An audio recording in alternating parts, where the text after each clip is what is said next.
Hop. Evo mene, pa tudi Nuša na drugi strani. Jaz sem jo prosil, če obdelava neko temo, ki se meni zdi pomembna. Tako da najprej lep pozdrav, zdaj pa kar predajam mikrofon Nuši. Evo, Nuša, povej zdaj ti. Lep pozdrav vsem skupaj. Z Romanom sva se po dobrem mesecu spet sestala na današnjem Zoom pogovarjanju v nekakšnem najinem drugem podkastu oziroma Romanovi rubriki Pogovor. Sicer je to že Romanov 24. pogovor na njegovem kanalu Sigmund Freudep. Za ta tip dialoga sva se dogovorila, ker sem bila nenazadnje tudi jaz mnenja, da je v Romanovem teoretskem opusu toliko novosti, nekih unikatnih teoretskih inovacij, da bi bilo škoda, če ne bi bile še enkrat izpostavljene. Dobro bi bilo, da bi te novitete malce bolj odmevno zaznamovale znanstveno-teoretsko eter. Zato je dobro, da se pogovarjava ravno o teh novitetah, ki bi v resnici morale malce bolj popestriti družboslovno-humanistični oziroma znanstveno-teoretski diskurs. V tem pogovoru želiva predstaviti nekakšen rezime Romanovih najbolj inovativnih in po svoje udarnih teorij, ki bi definitivno zaslužile večjo medijsko pozornost. Roman, a boš uvodoma kaj povedal? Uh, Vidim, da si se dobro pripravila. Jaz sem bil mnenja, da če kaj moram dati v eter, pač te poudarke, ki se meni zdijo v mojem teoretskem opusu udarni, poudarki udarni, epistemološko na nek način prelomni, inovativni, unikatni in jih noben ne zazna. Zato sem si rekel, da enkrat to moram narediti, zdaj pa če si ti privoli, da preden še kak drug pogovor upeljema, se pravi, neke tvoje teme, take, ki jih imaš, ne vem, s prijateljem, pa potem jaz teoretsko razlagam, da prej obdelam te stvari, ki morajo biti izluščene, ker običajen bralec oziroma poslušalec ne zaznava, kaj je pri meni takšnega, kako bi rekel, udarnega ali pa zgodovinsko prelomnega, inovativnega. In jaz sem rekel, dajmo enkrat tole posnet. Evo, in zdaj sva, verjetno bova to mogla v dveh delih posnet. Sva prišla do točke, ko zdaj to obdelujemo, ti se pač pripravlja, malo tudi si pomagi s tem, kar imaš tamle zapisanega. Jaz bom pa probal razložiti tiste ene teoretske detajle, ki so tako rekoč zanemarjeni. Izpustil bom psihoterapijo, kjer imam tudi veliko zapovedati, ampak danes ne bom o tej psihoterapiji nič govoril. Večinoma teh teoretskih novosti bom izpostavil, ki so na nek način zanemarjene. Tudi politično analitiko bom izpustil. Ta ljudi najbolj zanima, ampak mene analitika politična ne zanima toliko. Jaz svoje sem povedal tej vladi, tudi v prejšnji, o tisti korona krizi, zdaj sem pa bolj, bi rekel, raj se predajam psihoanalizi vsakdanjega življenja, politično analitiko pa ne rad obdelujem. Včasih v faktorju, če malo Jušna govori. Tako da, evo, jaz sem ustoličil psihoanalizo v javnem diskurzu, še kmetje ali pa laiki se pogovarjajo na psihoanalitičen način, prej se niso, prej je bila to neka getoizirana veda, sam intelektualna elita jo je uporabljala, mislim, psihoanalizo kot miselni koncept. Zdaj pa odkar jaz lomastim, pa ne bom rekel kot slon med porcelanom, ampak lomastim po tem javnem diskurzu s psihoanalizo, se še običajni laiki zavedajo, da obstaja nezavedno, da obstaja tudi simbolno. Ne? In pol nekam pridemo, ne? Če rečem, ja, to je pa v nezavednem, pa laiki približno vedo. No, moje poslanstvo med drugim je tudi bilo, da laični javnosti približam Freuda, približam psihoanalizo, kar je danes tako rekoč bogokletno. Evo, tokle sem jaz povedal za uvod, zdaj pa kar ti začenjaj te teme, ki si jih malo z mojo pomočjo, malo pa s svojo pomočjo izluščila, ker pa pač me dobro poznaš, tako da ti kar predajam naprej pobudo. Ja, tale pogovor bo res verjetno spet posnet v dveh delih. Tako da mogoče bi morala začeti s športom, ker si menda vodilni teoretik oziroma filozof na področju psihoanalitične interpretacije športa v svetu, ampak bom začela s feminizmom. Roman, kolikor vem in te spremljam, te mnogi Slovenci, predvsem pa feministke, poznamo kot zagrizenega, udarnega, kontroverznega in neizprosnega antifeminista. Ne sovražiš žensk, to vem, ker imaš, kot praviš, Venero v levu, po horoskopu si namreč lev, drugače sem jaz tudi lev po horoskopu, ampak pa vendarle si kritičen do moškin. Kot ljubkovalno praviš možatim ženskam, torej feministkam. Po tem svojem antifeminizmu oziroma delanju razlik med spoloma si v javnosti tako rekoč najbolj prepoznaven. Za moj okus si pri svojem početju, če že ne kar poslanstvu, povsem zmeren in celo vljuden, nikakor pa ne militantno radikalen, kot ti mnogi očitajo, predvsem emancipirane in karierne feministke. V bistvu zagovarjaš neko zdravo kmečko logiko v odnosu do obeh, torej samo dveh spolov. Ko sesuvaš feminizem, si seveda psihoanalitičen, freudovski in teoretsko koncizen ter dosleden. Po mojem videnju si predvsem nekakšen kurir, sel, ki prinaša slabo novico. No, ali pa dobro, kakorkoli pač vzamemo tvoj antifeminizem. Osebno mislim, da sploh ne žali žensk, kot ti nekateri očitajo, pač pa zgolj razlagaš določene kontekste vezane na spol. Tvoja specialnost je razlaga teorije spola skozi psihoanalizo. Feministke ti najbolj zamerijo tvojo povsem elaborirano tezo o moralni nerazsodnosti žensk in sistemski družbeni kastraciji moških. Zdaj pa mene zanima, kako sam vidiš ta tvoj antifeminizem, ki ga gojiš v bistvu zdaj že skoraj 30 let? Ja, jaz ga vidim plemenito, jaz koristim družbi. Ta moj antifeminizem mora biti izrečen, še posebej v teh časih je to pomembno, ker se Freuda na svetovni ravni prepoveduje, celo v strokovnem diskurzu. Vem, da so neki Slovenci hoteli predavati na Dunaju, so predavali, mislim na Alenko Zupančič, in so ji rekli tam, da ne sme nič Freuda omenjati. In je rekla, to pa ne gre, ne? Brez Freuda se ne da predavati. In če ne smemo o Freudu govoriti, potem ne bom predavala. Nekaj v to smer je šla. To je znamenita Alenka Zupančič iz Tri peresne deteljice, Žižek, Slavo Žižek, Mladen dolar, pa Alenka Zupančič. To je neka lakanovska, ljubljanska, slovenska psihoanalitična šola. Jaz pa tole o tem antifeminizmu govorim od leta 2001, se mi zdi, ko so hoteli in potem smo referendumsko zavrnili neko idejo samskih žensk po umetni oploditvi. In bil je referendum, jaz sem bil takrat član LDS-a. In bi po defaultu moral pač glasovati za to, da se samske ženske, torej lezbike, umetno oplajajo, brezplačno v Sloveniji, oče je pa neznanec tam nekje iz semenske banke. Vse, ko to ne gre, to psihoanalitično ne vzdrži, in takrat sem se začel psihoanalitično, bi rekel, elaborirano lotevati feminizma. Jaz sem, ko sem izstopil iz LDS-a, ne vem točno, kdaj je bilo to, ampak vem, da je Katarina Kresal prevzela to politično stranko in sem ji ena na ena rekel, poslušajte, Katarina, s tem feminizmom pač ne gre to tako skozi. Liberalnost pa svoboda pa enakost spolov ne gre. Po Freudu sta spola različna in otrok mora razrešiti Oedipov kompleks s feminilno mamo in močnim avtoritativnim očetom. In tako pride do mentalnega zdravja teh otrok.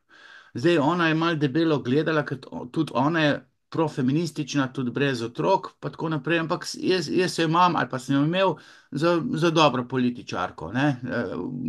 Večina teh političark je slabih, ona je bila dobra, ampak na tej levi sceni pač so vse profeministične ženske delale neke karijere, ampak po Freudu je ženska atraktivna ali pa, kako bi rekel, zanimiva in tudi vnovči se lahko, če ima svojo lepoto, z nemočnostjo. Feministka zelo ne rade slišijo, da bi bila ženska nemočna. Ne ve pa, da s svojo nemočnostjo premaguje in obvladuje moške. Jaz sem to logiko upeljal sem tudi žensko željo po organu, ki ženski na telesu manjka, to je epicenter ženske želje.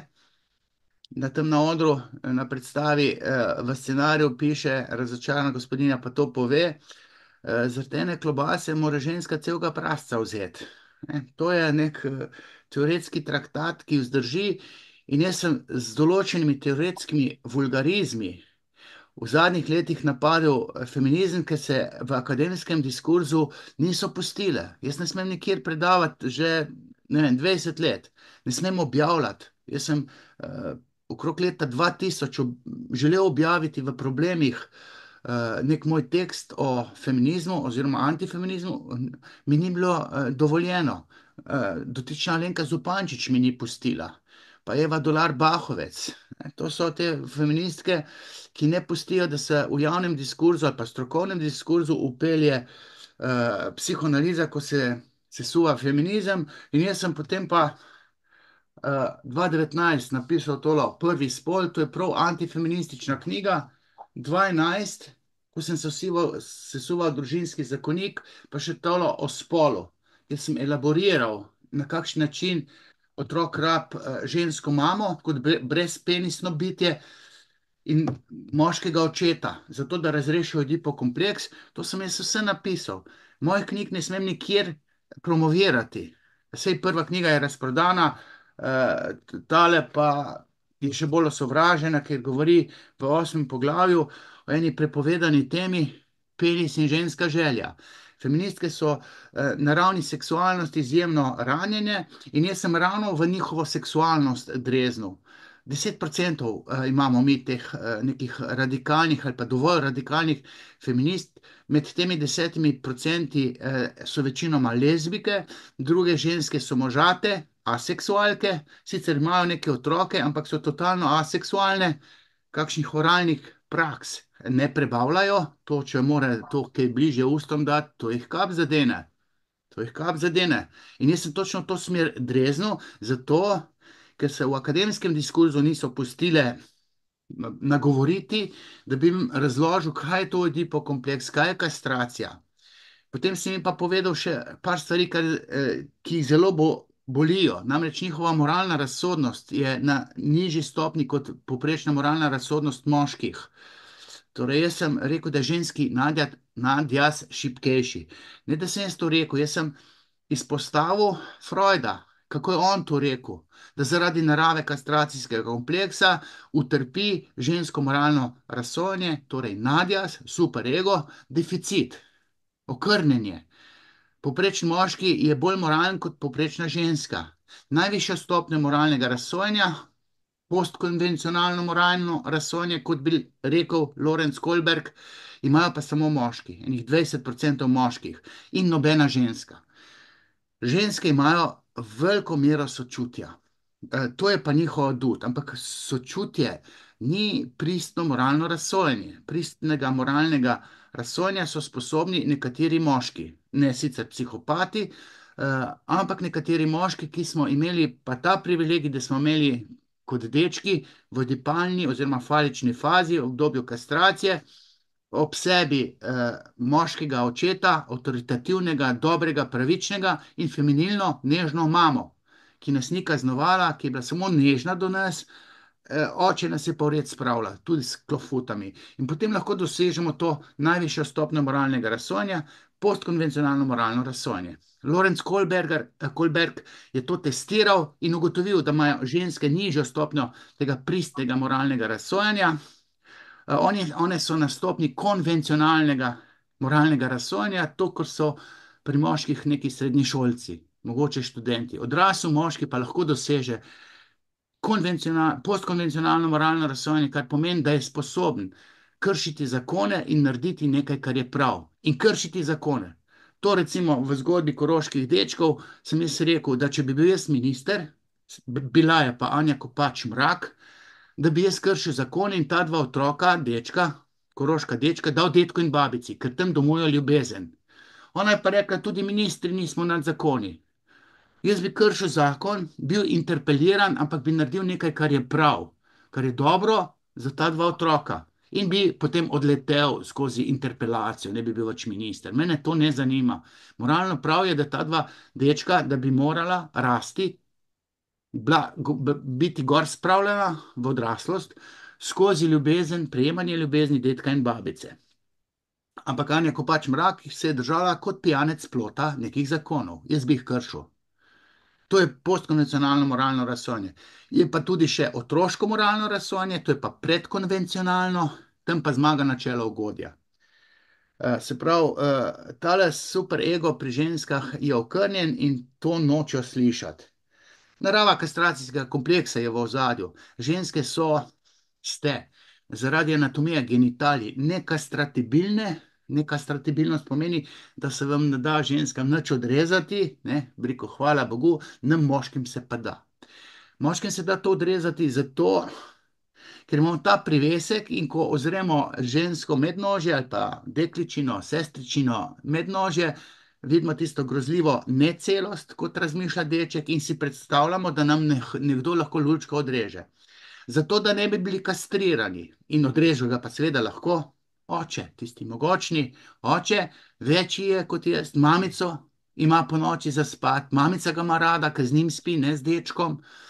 In deček si pač misli, če si jaz želim želje svojega življenja, to je pa mamice, se pravi želja otrokovega otroštva, dečkovega otroštva je mamica, in če si jo deček želi, sledi kastracija.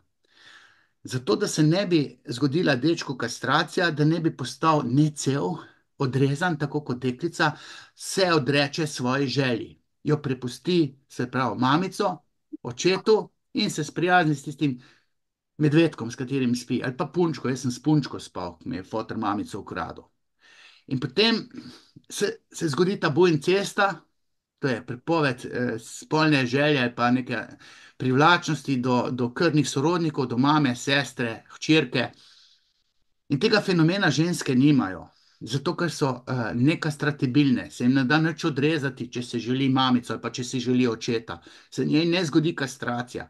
Ker ta paradigma kastracije, in to je tista dodana vrednost v celem mojem teoretskem opusu, ki jo Freud ni na tak način izpostavil. Pač dodana vrednost je, da če jaz izpostavim pač to dejstvo, da so ženske manj moralno razsodne, potem se jih je treba torej izolirati iz odločevalnih pozicij, ne smejo biti na vodilnih položajih, ker njihovo moralno razsodnje, njihova razsodna moč ni prava, je okrnjena. Ženske kvote v politiki so absurd. Ženska je sočutna, ampak na nek način je ukleščena v načelo ugodja in še nekaj, ne, fenomen feminizma, razumevanja feminizma je zavidanje penisa. Ne. To je po Freudu tako. Jaz sem to izoliral kot faktor v prvem magisteriju, ko sem motivacijsko strukturo športnic obdeloval. Ne. Zaradi zavidanja penisa se zgodi zgledovanje po moških, ki zna biti pri feministkah patološko zgledovanje po moških. Na eni točki črtijo moške. Moralnega razsojanja niso sposobne. Deček pa, ko v odraslosti pride v situacijo, ko med lušem, ne, prijetno in prav, zbere prav, zato ker se mu aktivira se mu tista paradigma, ki je kot mali Ojdip ponotranil, ko je bil tem deležen tiste mamice, katero mu je pa očka ukradel. In s to fantazmo, dečkovo, če si ti, fotra razmišlja, ne, če si ti, spoštovani sin, ko razmišlja oče, v dečkovih očeh, če si želiš ti moje žene, pa si jo ne smeš, če si jo želiš, sledi kastracija. Bo necel ratu deček in deček se odreče te mamice in v vseh poznejših skušnjavah, ko med lušen pa prav, da bi izbral lušen, se pravi, bi izbral mamico. Ja ne, če bi se izbral kot deček mamico, bi sledila kastracija.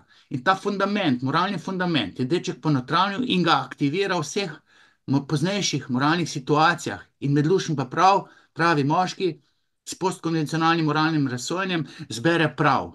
Ženska pa te paradigme, tega fundamenta v moralnem razsojanju nima. In ženske, kaj delajo s tem feminizmom? In v tej knjigi ogromno govorim o tem. One v objemu zavidanja penisa nezavedno spotikajo moške, jih simbolno kastrirajo. In zdaj je to zelo pomembno, inovativno, tako rekoč. Ženske, upete v feminizem, na simbolni ravni kastrirajo moške v družbi. Če so moški kastrirani, in Slovenija je eklatanten primer sistemske kastracije očetov, moški so tudi očetje. In ko sin, ok, tudi hčerka na nek način, ko sin opazi, da je kapo di banda v njihovi družini, da nosi hlače mama in ne oče, da je oče simbolno kastriran, ga ne spoštuje. In če ga ne spoštuje, ne more pravilno razrešiti Odipovega kompleksa. In potem ne razvije, se pravi sin, ne razvije moralne razsodnosti. Zaradi sistemske kastracije moških očetov strani feminizma. To je dodana vrednost mojega antifeminizma, ki tako boli te feministke, feministke, ki imajo rade denar, veliko zaslužijo, kastrirajo moške, anatomija genitalij je pa taka, da ima moški dajajoče genitalije. Moški mora zeakulirati v družino denar, da ga ženska zapravlja. Ženska, ko da, briko, svojo mednožno denarnico na razen, ti posrka 1000 evrov takoj, raj 2000, če jih imaš. In če si pravi moški, daš ti ta denar ženski, da ga zapravlja. Ona ga pa, recimo, da ga previdno zapravlja, ga oplemeniti. In otrok mora videti, da ima oče denar, da ima moč, oblast. Seveda ga ženska vrti s svojo seksualnostjo, lepoto, nemočnostjo, solzami, okrog mezinca. Ampak glava družine mora biti oče, ženska ga že obvladuje, sin ne sme videti kastracije svojega očeta. Če jo vidi, ne razvija moralne razsodnosti. In to je družbeno škodljivo, ker ti sinovi se odkejo v družbeno strukturo, tako da znižujejo prijetno življenje v družbi, ker so pokvarjeni, da ne rečem psihopati. Brez moralne razsodnosti, ki jim jo oče ni vsadil v BIOS, zaradi te njihove kastracije. Da ne govorim, kaj pa ženske, če ima kastriranega očeta. Ja, potem si pa tam neke beta samce najde, neke bleferje na sivih oslih, neke psihopate, narcistične, ko z blefom jo osvoji, v resnici pa pokvarjen. In ženska, ki ni imela dobrega očeta, ne kastriranega očeta, sam neko dominantno mamo, sama postane dominantna in ne spoštuje moških, pa še jezna je na očeta, ker njeno mamo ni v red spravil. Ne? Se pravi, oče pa kot kastriran, ki manj zasluži, svoje žene ne more v red spravljati. To so ene stvari, ki jih jaz opažam, pa še rečem, ne, dokler imamo mi Tino Gabor pa Urško Klakočar Zupančič, te dve hiperseksualni ženski, ne rabim biti več antifeminist, ker to bodo te dve vse, rekel, zjebale feminizem. Une dve, Tatjana Grajf pa Nataša Sukič, levica, obe dve lezbiki, se pa na trpalnice mečejo. Hodite cel državni zbor, bodite v štiklih. Štikli rdeči so želja po organu, ki ženski na telesu manjka. Vse so bile levičarke, razen Tatjana Grajf pa Nataša Sukič, ki sta lezbiki. Ne? Ok, pustimo zdaj Tamaro Vonta, tam pa kilažo tako, da ni mogla v štiklih pridih. Pa desne scene. Mislim, v tistih štiklih, o katerih sem jaz govoril, imam zdaj spomenik v državnem zboru, ki ga je postavila Urška Klakočar Zupančič, ker sem rekel, kaj na simbolni ravni rdeči štikli povedo, pa nasploh rdeča barva, rdeče ustnice, uhani, dekolte, tatuji. To sem jaz vse tam razlagal, ampak uporabljal metaforo o podivjani kobili in dobil policijo domov. In zdaj me preganjajo policaji na pobudo Urške po sodiščih.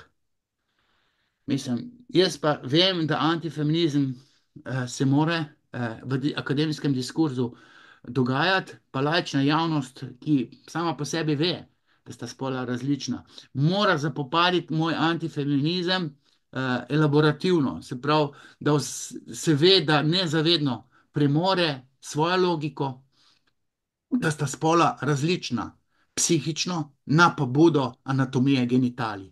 In tisti koitus, ne, spolna združitev je takšna, kakršna je. In načeloma tam možate ženske, ne, profeministične ženske, tudi če so heteroseksualne, mnoge od njih se v seksu čutijo premagane. Moški tam z neko močjo rine, ona misli, da jo premaguje, kot tam v nekem ultimate fightu.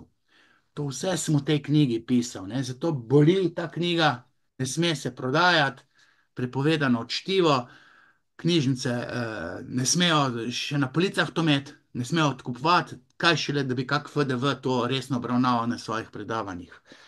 Zdaj sem se razgovoril. Skratka, zdaj bi pa ti dal pobudo spet, Nuša, da me še kaj vpraš. Čeprav vidim, da imam tam Ja, sam še 10 minut. ja, no, potem je tukaj še gibanje LGBT. Tudi do gejev nisi bil ravno prizanesljiv, kljub temu, da jim, kolikor vem, tudi terapevtsko pomagaš. Tudi njih si posredno razglasil za pokvarjene. Ja, Gejem ne vtitaš ja njihove homoseksualnosti, pač pa njihove šibkosti v moralnem razsojanju. Vse to se sliši nadležno in predrzno, celo homofobno. S takšnimi dikcijami oziroma teoretskimi traktati si veliko upaš, bi se dalo reči. V resnici pa vendarle ne podlegaš zloglasni homofobiji, kot ti nekateri to očitajo. A nam lahko malce bolj razložiš, zakaj oziroma kakšno je teoretsko ozadje tvojih interpretacij glede homoseksualnosti in vse te ideološke navlake, ki jo s seboj nosi gibanje LGBT? ja, jaz sem alergičen na te parade ponosa, ki so parade frustracij, tem gejem se nekako eh, pristopa tako, češ, da mora biti ponosni na svojo spolno usmeritev in potem ponosno oziroma frustrirano paradirajo po teh pustnih paradah ponosa, ne, to so v maškare napravljeni. Običajni, bi rekel, normalni geji, taki, ki hodijo k meni na pogovarjanje, ne odobravajo teh parad ponosa. Problem gejev ni to, da so spolno usmerjeni tako, kot so, ker to so z užitkom tako usmerjeni, ker tam je cela pohota sem dogaja, ampak oni imajo kupico enih psihičnih problemov. Zato, ker so postali geji v disfunkcionalni primarni družini z neko slabo mamo, mame so tiste, ki načeloma naredijo geje, oni imajo ogromno psihičnega patosa, ponotranjenega v svoji osebnostni strukturi, oni psihično trpijo. Geji so najbolj trpeče duše, ranjene duše, ker so deležni tudi homofobije, lezbike ne toliko, geji so deležni homofobije in zato jim jaz pomagam, če pridejo. Ne? In se ne lotevam njih, da bi spremenili spolno usmeritev, pa spolno željo, spolno identiteto, ampak ogromno depresije, ogromno tesnobe, mogoče paničnih napadov, spodletelih občutkov, imajo v svoji psihični strukturi. S tem se jaz ukvarjam. In vedno pridem do primarne družine, pridem do otroštva, tam je vse narobe. In te geji se potem, te militantni geji, ki so se navzeli te LGBTIQ plus ideologije, se borijo za to svojo ideologijo in bi radi normalizirali svojo patologijo kot nekaj normalnega. Biti homoseksualec ni normalno. V ozadju so spodletele družinske razmere, slaba mama, pa čuden oče, ki ne korigira dovolj, preveč slabo mamo, dovolj dober oče mora to korigirati. In obratno, preveč slabega očeta korigira dovolj dobra mama. Disfunkcionalne družine, v katerih rastejo geji, tega nimajo. Se pravi, spodletel Ojdip je ena ključna anomalija, ki se dogodi gejem, večini gejev, zaradi tega postanejo geji. Potem je tukaj lahko spolna zloraba v občutljivem obdobju, tam do 6 leta. Spolna zloraba, ki se zgodi na nek čudno prijeten način za te fantke in taki fantki lahko postanejo geji. Spolna zloraba je drugi način prehoda v homoseksualnost, tudi dovolj pogost. Potem sta pa dva genska motiva po raziskavah genetikov, se pravi, genska anomalija v 4. mesecu se zgodi na pobudo frustrirane nosečnosti mamice, se nekaj prenese na plod, ali pa boh ve kakšna mutacija, gena za psihični spol, to, kar poznamo pri teh hermafroditih, oboje spolnikih, ki jih poznamo iz športa, Kaster Semenja, atletina 800 metrov. Svetovne rekorde je tam dosegala zmage, zato ker je bila hormonsko gledano moški, imela je sicer tisto razpočnico, ne, se pravi, vagino je že imela, ampak v sebi ni imela jajčnikov, ampak je imela testise in testosteron. Mimo tega, da je poročena z žensko, pa da je lezbika, ampak kromosomska struktura je XY, prekaster semenja. Potem sta pa tukaj, je ta imam kalif, ta Alžir, kaj je, Alžirce je, ki je dobil olimpijske igre, prebutal vse tiste ženske, ker je moški, hormonsko gledano. Kljub temu, da nima lulčka, ampak ima razpočnico, ima pa testise v sebi, nima maternice. To je hormonsko gledano moški. Zato pač je normalno, da so protesti, boksarska zveza mu ni pustila, ne, ji ni pustila, mu ni pustila boksati na svetovnem prvenstvu lani, predlani, na olimpijskih igrah, kjer je pa LGBT močen, so pa to dovolili. Tako da jaz sem proti normalizaciji ideologije LGBTIQ+, in pač se trudim, da moje znanje pride v javni diskurs, strokovni diskurs, to, kaj delajo transideologi, se pravi transspolne osebe, ravno ti, ki spreminjajo spol iz enega v drugi spol, to delajo prehitro. Če kdo spremeni spol, naj ga spremeni po 25. letu, zato ker se želja spolna definira po 25. letu, ne pa pri 13, 14, 15 letih, ko so otroci deležni hormonske terapije. Ker deklica pri 13 letih se ji penis še gnusi, po 20. letu pa bo pa videla, da si prehitro spremenila spol, ne? Takrat si bo pa penis začela želeti. Pri 13, ki pa spremenila spol, se je pa gnusil, pa tam testosteronske injekcije dobila. Ali pa, ne vem, moški dobijo estrogenske injekcije, potem pa tam neke joške rastejo, aha, ampak organ ima pa še vedno.